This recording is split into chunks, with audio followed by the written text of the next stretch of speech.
नमस्ते, मैं सुमित अवस्थी हूं। आप सबका बहुत स्वागत है। चक्रव्यूह स्पेशल हमारा ये वीकेंड का एक खास एक्सप्लेनर शो देख रहे हैं। चाणक्य ये शब्द हमें 2400 साल पहले ले जाता है, जब एक शिक्षक ने मगध साम्राज्य की सत्ता को पलट दिया था और नंद वंश की जगह मौर्य वंश की स्थापना की थी। उस मौर्य वंश के संस्थापक थे चंद्रगुप्त मौर्य और उसके लिए रणनीति बनाई थी उस वक्त के उनके साथी शिक्षक चाणक्य ने। मौर्य से मोदी तक भारत ने सम्राटों, राजाओं, बादशाहों और प्रधानमंत्रियों की एक लंबी फेहरिस्त देखी है। उस काल में चंद्रगुप्त मौर्य को चाणक्य मिले थे, तो आज के दौर में प्रधानमंत्री मोदी को मिले हैं अमित शाह, जिन्होंने इन दिनों के जीत को बीजेपी की एक नियति बना दिया है।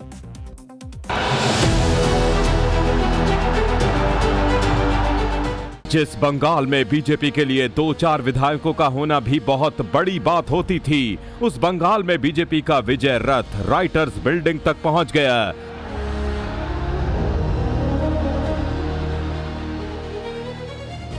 बीजेपी के लिए बंगाल विजय सिर्फ एक नए राज्य में अपना उप मुख्यमंत्री बना देना भर नहीं है, बल्कि गंगोत्री से गंगा सागर तक गंगा की लहरों पर कमल का खिलना और खिलकर बड़ा होते जाना भी है।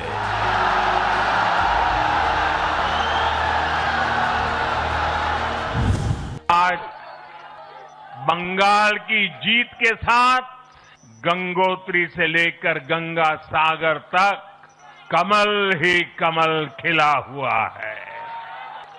उत्तराखंड, उत्तर प्रदेश, बिहार और अब पश्चिम बंगाल आज मां गंगा के इर्द गिर्द बसे इन राज्यों में बीजेपी एनडीए सरकार है। आज का दिन बहुत महत्वपूर्ण है देश के लिए, बंगाल के लिए। इसलिए प्रधानमंत्री का इच्छा था नया सरकार रविंद्र जयंती का दिन अपना कार्यकाल शुरू करे। इसलिए हम लोग प्रधानमंत्री जी का नेतृत्व में कवि गुरु को प्रणाम करते हुए आज संविधान को मानते हुए ओथ टेकिंग किया, शपथ लिया है। और उसका बाद मेरा सरकारी कार्यक्रम ये जोड़ा साको से हुआ है, कवि गुरु को प्रणाम करके माल्यार्पण कर। 40 साल पहले जिस बीजेपी के लोकसभा में सिर्फ 2 सांसद थे, किसी राज्य में अपनी सरकार नहीं थी, बल्कि किसी सरकार में जूनियर पार्टनर भी बीजेपी नहीं थी। आज वही बीजेपी पिछले 12 सालों से प्रधानमंत्री नरेंद्र मोदी के नेतृत्व में देश पर राज कर रही है और 22 राज्यों में या तो बीजेपी की सरकार है या बीजेपी के नेतृत्व में एनडीए की सरकार है या एनडीए के किसी घटक की सरकार है जिसमें बीजेपी भी पार्टनर है।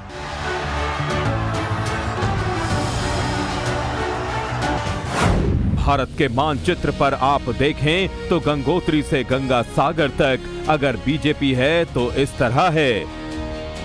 उत्तराखंड, उत्तर प्रदेश और बिहार में पहले से बीजेपी का भगवा लहरा रहा था, अब बंगाल में भी वो झंडा लहराने लगा है। जबकि पूरे भारत में देखें तो उत्तराखंड, उत्तर प्रदेश, दिल्ली, हरियाणा, राजस्थान, गुजरात, मध्य प्रदेश, छत्तीसगढ़, महाराष्ट्र, बिहार, ओडिशा, पश्चिम बंगाल, असम, त्रिपुरा जैसे अहम राज्यों में बीजेपी का मुख्यमंत्री है।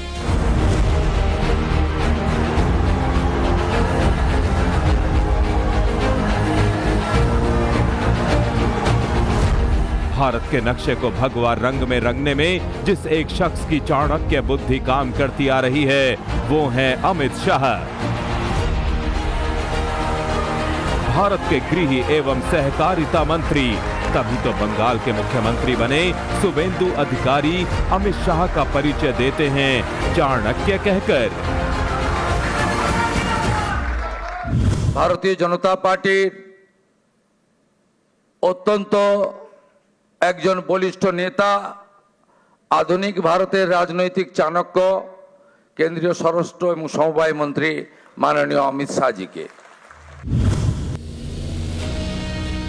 बंगाल विजय के बाद अमित शाह के नाम की तूती इसलिए बोल रही है कि बड़े बड़े दिग्गजों को आखिर तक यकीन नहीं था कि अब की बार नारा लगेगा और सही लगेगा कि 4 मई दीदी गई। वाकई बंगाल से दीदी यानी ममता बनर्जी चली गईं। माननीय प्रधानमंत्री, परम आदरणीय प्रधानमंत्री श्री नरेंद्र मोदी जी। भाजपा के हर छोटे बड़े कार्यकर्ता ने एक बार फिर से कमाल कर दिया है, कमल खिला दिया है।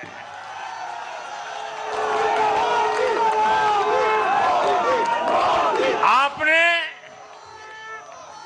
नया इतिहास रच दिया है।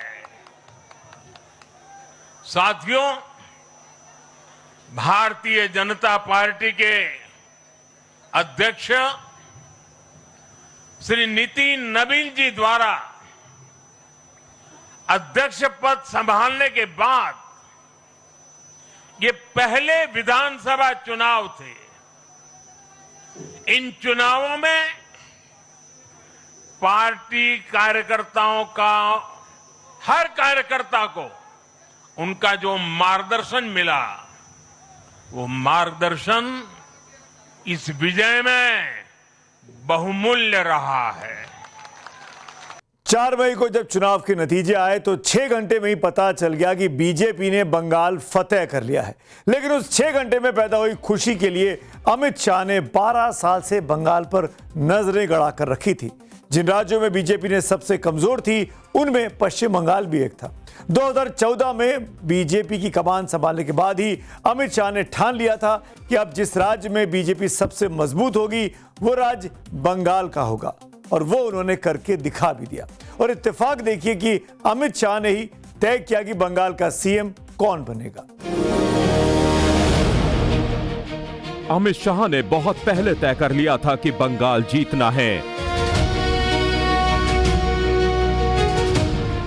और जीत गए तो उनकी पार्टी ने यह तय भी कर लिया कि जिस शुवेंदु अधिकारी ने ममता बनर्जी को नंदीग्राम से लेकर भवानीपुर तक हराया, उनको ही राज्य की कमान दी जाएगी। कुछ समय पहले ही चुनाव की प्रक्रिया पूरी हुई है। लगभग 8 प्रस्ताव और समर्थन प्राप्त हुए हैं, और सभी प्रस्ताव और समर्थन एक ही नाम के मिले हैं। उसके बाद दूसरे नाम के लिए भी सबको समय दिया गया, पर्याप्त समय दिया गया, मगर कोई दूसरा नाम नहीं आया है। इसलिए केंद्रीय पर्यवेक्षक के रूप में मैं श्री शुभेंदु अधिकारी जी को पश्चिम बंगाल विधानमंडल दल के नेता के रूप में निर्वाचित घोषित करता हूं। बीजेपी की बंगाल विजय ऐतिहासिक है। इस कल्पना से परे जीत के मुख्य रणनीतिकार अमित शाह ही रहे। चुनाव के दौरान 15 दिनों से ज्यादा समय तक वो बंगाल में डटे रहे। शाह का बंगाल में अंगद की तरह पांव जमाकर बैठ जाना टीएमसी के पैर उखड़ जाने का पहला कारण बना। शाह ने दिल्ली से नहीं बल्कि कोलकाता में बैठकर चुनाव अभियान को जीत के मिशन में बदल दिया।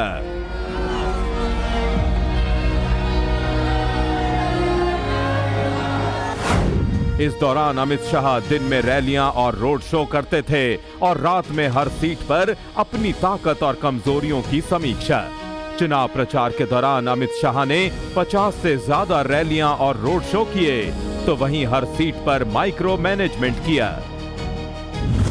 उसी माइक्रो मैनेजमेंट का नतीजा है कि जिस भवानीपुर सीट से 2021 में ममता जीती थी, वहां उन्होंने अब की बार शुवेंदु अधिकारी को लगा दिया और शुवेंदु ने ममता को धूल चटा दी। मैंने दीदी का एक इंटरव्यू देखा था, वो कहती थी मैं इनके गढ़ में लड़ने के लिए चली गई। दीदी, इस बार तो शुभेंदु दा ने आपके घर में आकर हराया है। पहली बार नंदीग्राम सीट पर शुवेंदु अधिकारी के खिलाफ ममता ने खुद ही चुनाव लड़ने का ऐलान कर दिया था। उससे ममता को पूरे राज्य में तो भरपूर फायदा हुआ, लेकिन नंदीग्राम में नहीं।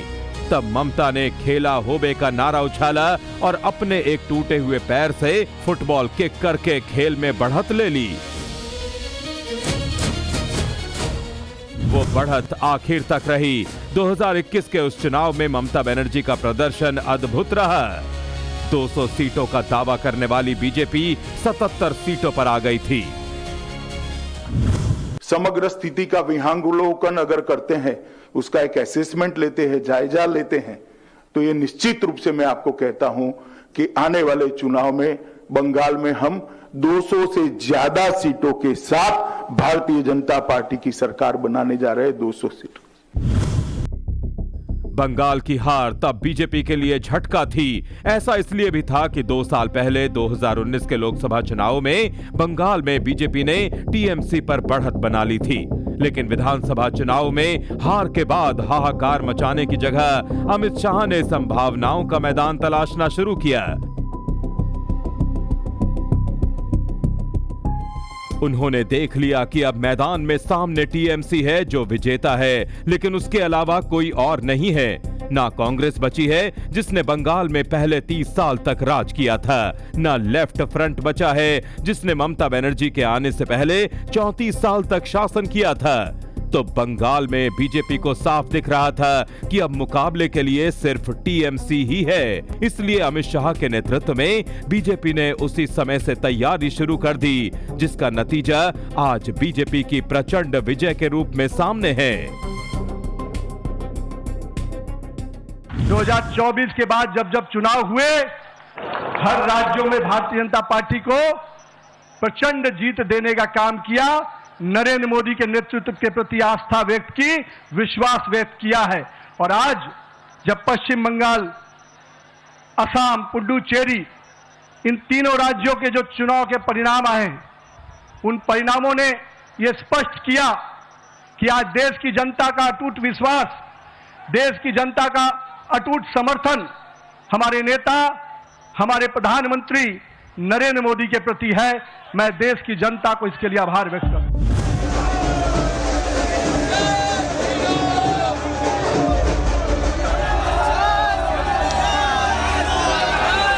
आज जीत के जश्न में बीजेपी और उसके नेताओं कार्यकर्ताओं को भले ही सिर्फ नारों का शोर सुनाई पड़ रहा हो, लेकिन एक वक्त ऐसा भी था कि बंगाल में बीजेपी का झंडा उठाने वाले जल्द नहीं मिलते थे। उसका एक कारण तो पार्टी का कमजोर जनाधार था और दूसरा कारण ममता बनर्जी का खौफ। ममता का जमीनी संघर्ष जहां टीएमसी को अपराजय बना रहा था, टीएमसी के आक्रामक कार्यकर्ता और समर्थक जहां दूसरे दलों की संभावनाओं को शून्य में मिला देते थे, राजनीतिक कार्यकर्ताओं के डर से जहां वोटर वोटिंग बूथ पर जाने से पहले हिचकिचाया करता था, वहां आम लोगों और अपने कार्यकर्ताओं में बीजेपी को 3 तरह का विश्वास पैदा करना था।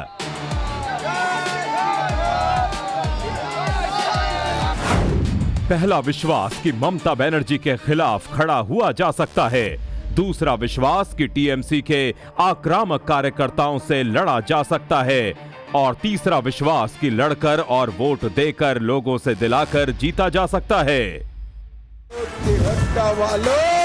चुन चुन कर घुसपैठियों बांग्ला संस्कारों में पले कोरबो लोड़बो जीतबो के संकल्प को बीजेपी के आम कार्यकर्ताओं में भरा तो अमित शाह ने 2021 के चुनाव में मिले 77 सीटों के धक्के को अमित शाह ने 2026 आते आते वरदान में बदल दिया।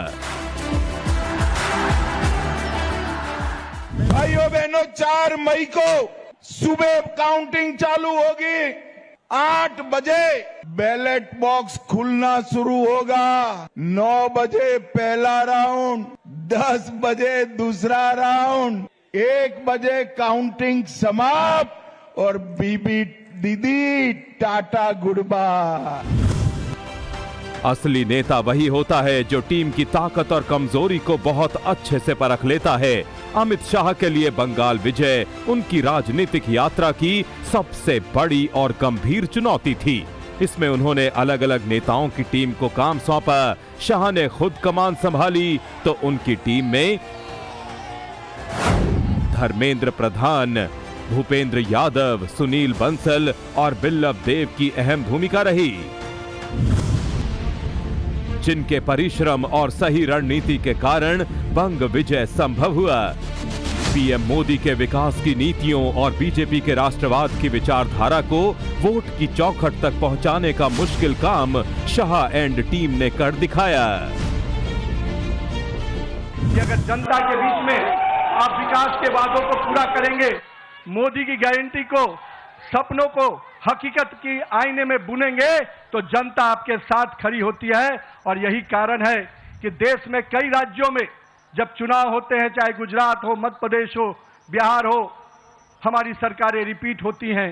ये कारण है कि हमारे नेतृत्व के प्रति और हमारे नेतृत्व का कथनी और करनी में अंतर नहीं होता है। यही कारण है कि आज भारतीय जनता पार्टी का सरकारें लगातार राज्यों में रिपीट होती है। मित्रों, जब अकबर के खिलाफ महाराणा प्रताप अपनी सबसे अहम लड़ाई लड़ रहे थे तो उनके सबसे भरोसेमंद सेवक का नाम था चेतक। वो घोड़ा था, लेकिन राणा प्रताप चाहते क्या है उसको समझ लेता था। उनके लिए अपनी जान की बाजी लगा दी थी। उस चेतक को लेकर श्याम नारायण पांडे ने एक कविता लिखी थी, राणा की पुतली फिरी नहीं, चेतक पहले मुड़ जाता था। किसी भी विजय के लिए सेनापति का इशारा समझना बहुत जरूरी होता है। बंगाल की लड़ाई में गृह मंत्री अमित शाह का वो इशारा उनके खासम खास सिपह सलारों ने बहुत अच्छे से समझ लिया। खुद जी जान से परिश्रम करने वाले अमित शाह के लिए उनके सहयोगियों का परिश्रम सोने पर सुहागा रहा। धर्मेंद्र प्रधान ने जहां अलग अलग जातीय समीकरणों को साधा, वहीं केंद्रीय नेतृत्व को राज्यों के नेताओं से जोड़ने वाली कड़ी भी बने। दूसरे नेता भूपेंद्र यादव हैं, जिन्होंने बंगाल में बीजेपी का माइक्रो मैनेजमेंट देखा। उन्होंने बूथ स्तर पर कार्यकर्ताओं को काफी सक्रिय रखा। बीजेपी महासचिव सुनील बंसल के जरिए गृह मंत्री शाह ने पन्ना प्रमुख मॉडल को बंगाल में रिवाइव किया। इसके कारण टीएमसी के सामने बीजेपी कार्यकर्ताओं के नेटवर्क को मजबूती मिली और हिम्मत भी। वहीं त्रिपुरा के पूर्व मुख्यमंत्री बिप्लब देब के आक्रामक प्रचार से पार्टी को उन इलाकों में फायदा मिला जो इलाका त्रिपुरा से सांस्कृतिक रूप से जुड़ा हुआ है। बीजेपी आईटी सेल के प्रमुख अमित मालवीय भी अमित शाह की कोर टीम में गिने जाते थे। अमित शाह के पास एक तरफ अपने नेताओं का दल बल था, तो दूसरी तरफ चुपचाप काम करने वाले संघ के कार्यकर्ताओं ने घर घर पहुंचकर बीजेपी की जीत के लिए रास्ता आसान कर दिया।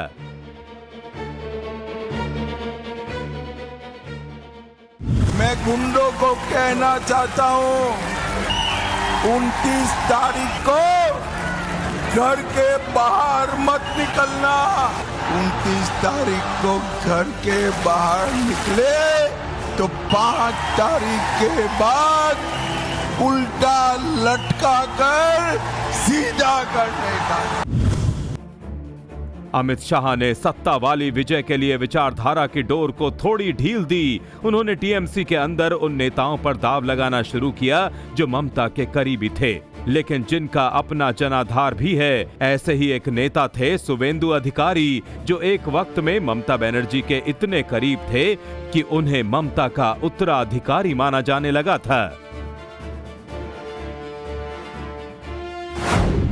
लेकिन अभिषेक बनर्जी की पार्टी में तेजी से उभार और ममता के उत्तराधिकारी होने की बातों से शुवेंदु को लगा कि टीएमसी में उनके विकास की गाड़ी अब थम गई है।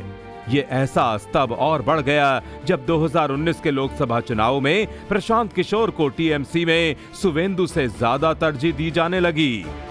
दूसरी तरफ नारदा स्टिंग ऑपरेशन में अधिकारी के खिलाफ मामला चलाने के लिए 2019 में सीबीआई ने लोकसभा स्पीकर से मंजूरी मांगी थी।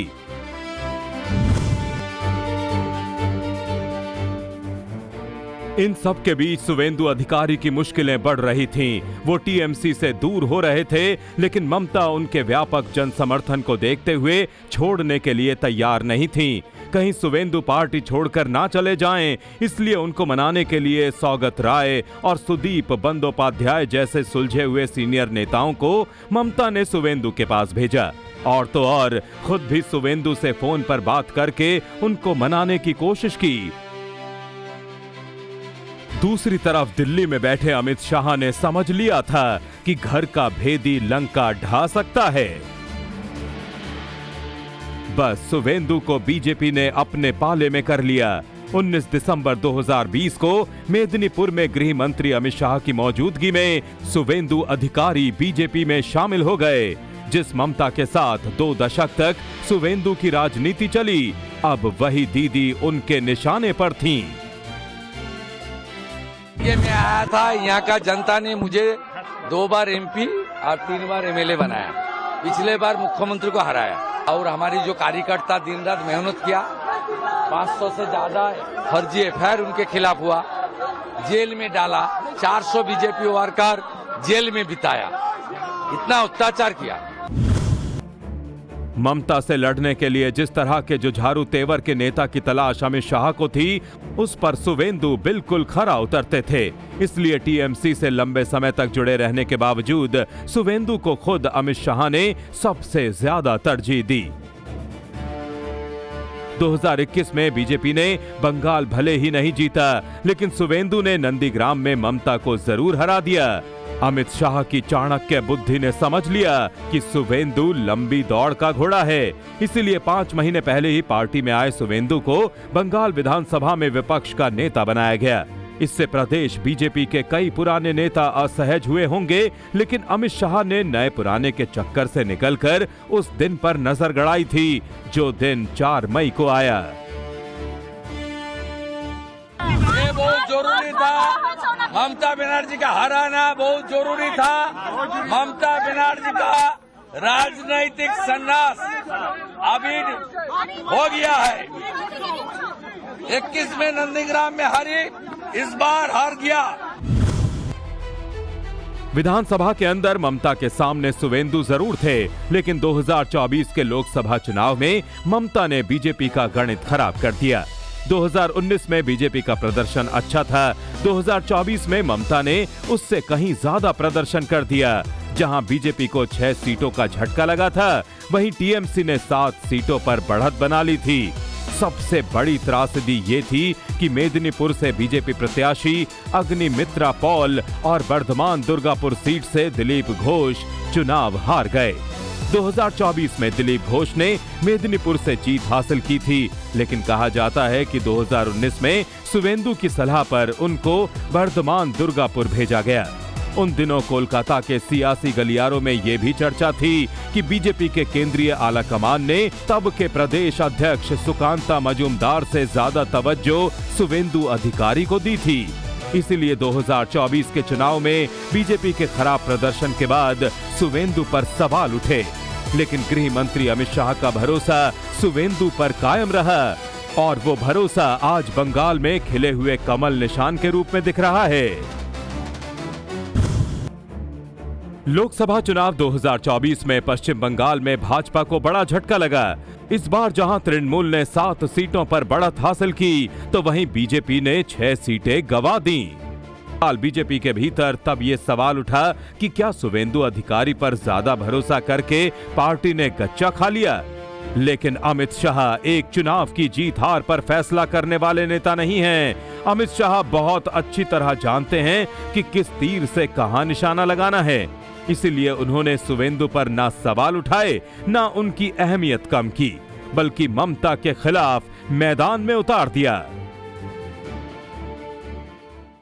राजनीति में कामयाब वही होता है जो आउट ऑफ बॉक्स सोचता है, जो राजनीति के बनाए बनाए खांचे को तोड़ने में भी नहीं हिचकिचाता, जो जरूरत पड़ने पर अगर एक लकीर को छोटा करने के लिए दूसरी बड़ी लकीर खींचता है तो कई बार पहली लकीर को मिटा भी देता है, जो दूसरे दलों के उन नेताओं पर नजर रखता है जिसको अपने साथ मिलाकर बाली का बल पैदा किया जा सकता है।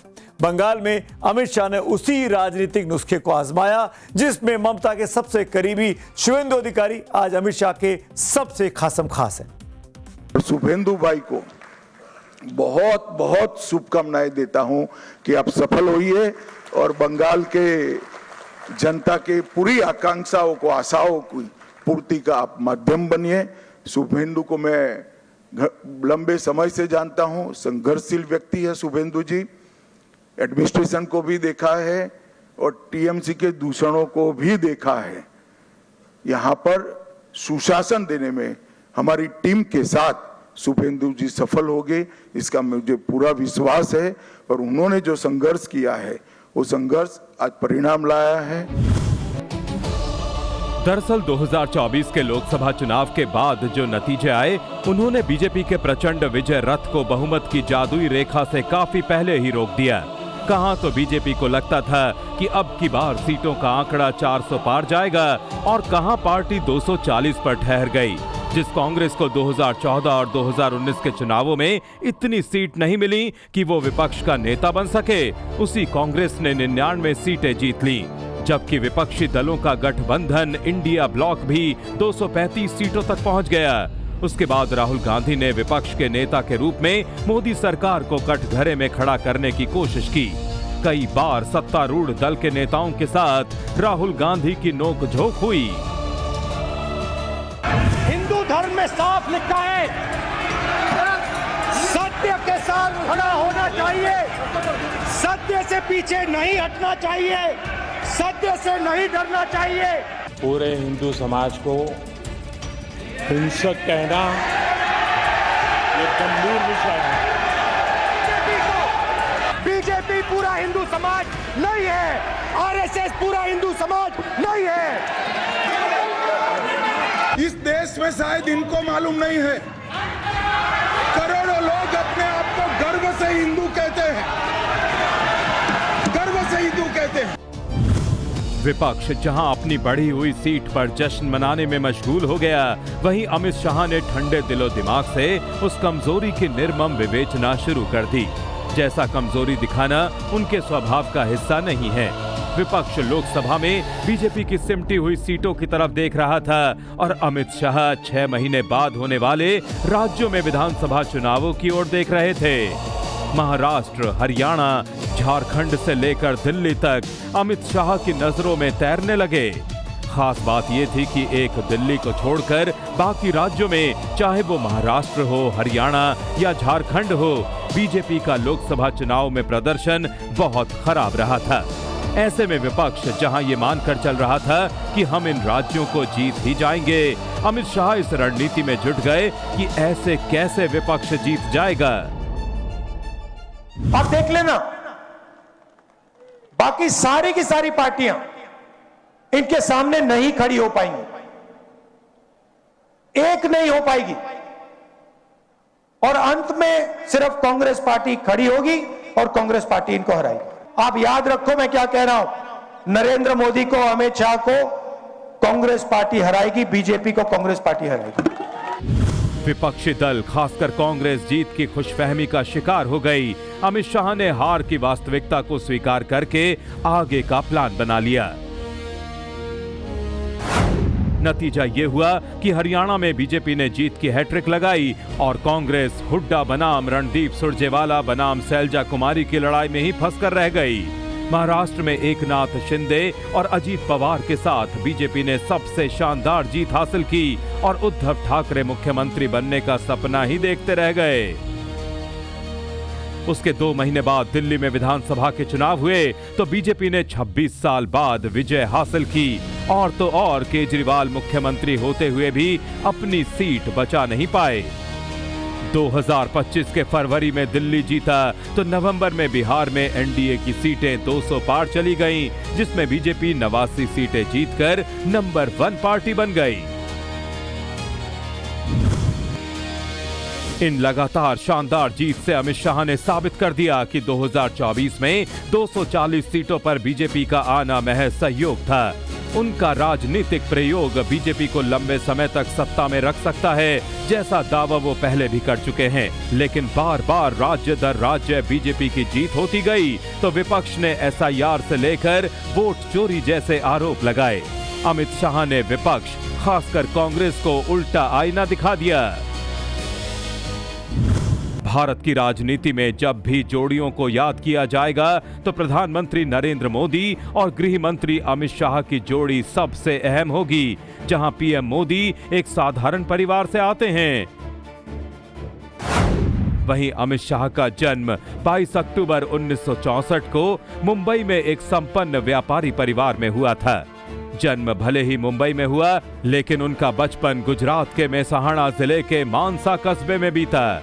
वहां प्राथमिक शिक्षा ग्रहण करने के बाद आगे की पढ़ाई के लिए शाह अहमदाबाद चले गए, जहां उन्होंने बायोकेमिस्ट्री की पढ़ाई की। 20 साल की उम्र में उन्होंने पीवीसी पाइप बनाने की छोटी सी फैक्ट्री शुरू की। वो गुजरात में सिंचाई के लिए पाइप बनाने वाले पहले उद्यमी थे। शाह ने पढ़ाई भले ही बायोकेमिस्ट्री में की, लेकिन राजनीति की केमिस्ट्री को वो छात्र जीवन से ही बेहतर तरीके से जानते थे। शाह जल्द ही आरएसएस से जुड़ गए। आरएसएस के वरिष्ठ स्वयंसेवक रति भाई पटेल के साथ 1980 के दशक में अमित शाह साइकिल पर संघ के लिए प्रचार करने लगे। आरएसएस में ही उनकी मुलाकात नरेंद्र मोदी से हुई। तब किसने सोचा होगा कि एक दिन इनकी जोड़ी भारतीय राजनीति में सबसे बड़ा कमाल कर देगी।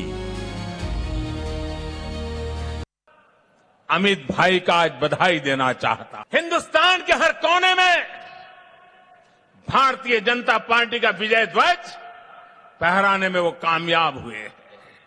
जब लोकसभा का चुनाव हुआ था, उत्तर प्रदेश के नतीजे हिंदुस्तान के लोगों को चौंका दिया था, और तब मैंने कहा था इस चुनाव के man of the match Amit भाई शाह है। 1980 के दशक में ही नरेंद्र मोदी ने बीजेपी के तब के प्रदेश अध्यक्ष शंकर सिंह वाघेला से अमित शाह की मुलाकात करवाई। वाघेला भी शाह के अनुशासन और परिश्रम से काफी प्रभावित हुए। इसलिए बीजेपी में उनकी तरक्की इतनी तेजी से होती गई कि 1991 का लोकसभा चुनाव आते आते अमित शाह अहमदाबाद में बीजेपी के दिग्गज नेता लालकृष्ण आडवाणी के चुनाव प्रभारी बन गए। 61 साल के अमित शाह आज प्रधानमंत्री नरेंद्र मोदी के बाद देश के सबसे ताकतवर नेता हैं। बल्कि बीजेपी किस राज्य में कैसे चुनाव लड़े और उसे जीत कैसे मिले, इसकी समूची रणनीति वही बनाते हैं। उनके इस हुनर को प्रधानमंत्री नरेंद्र मोदी ने 35 साल पहले समझ लिया था। इसीलिए 1991 में लोकसभा चुनाव के दौरान अहमदाबाद में लालकृष्ण आडवाणी के चुनाव प्रचार का प्रभारी अमित शाह को बनाया गया था। उस चुनाव में बम्पर वोटों से आडवाणी की जीत हुई और शाह की प्रतिभा का लोहा तभी से बीजेपी मानने लगी थी। आडवाणी 1991 से 2014 तक अहमदाबाद सीट से ही चुनाव जीतते रहे।